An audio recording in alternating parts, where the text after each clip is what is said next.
Thoughts of Billal. ওনার একটা video দেখলাম, উনি ওনার ভিডিওতে কিছু কথা বলছে যে উনি অনেকের অনুপ্রেরণা, তো সেই অনুপ্রেরণার কাছ থেকে অনুপ্রেরণা নেওয়ার জন্যে 10,000 টাকা দেওয়া লাগবে। আর যারা 10,000 টাকা দিতে পারবে না তাদের জন্যে ছাড় আছে 5,000 টাকা। মানে 5,000 টাকা দিয়ে উনি আরেকজনের কন্টেন্ট তৈরি করে দেবে। তো ভাই, তাহলে তুমি অনুপ্রেরণা কিসের জন্য হলা?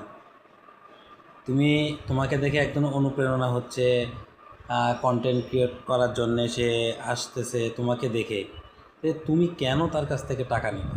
তুমি তো ইনকাম করতেছো, তো তুমি তো দুই দিক দিয়ে ব্যবসা করতেছো, তুমি দুমুখে ব্যবসায়ী হয়ে গেছো, দুমুখে সাপের মতো।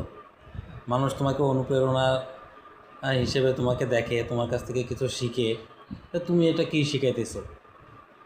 তুমি শিখাইতেছো যে কিভাবে ডাবল ধান্দা করা যায়।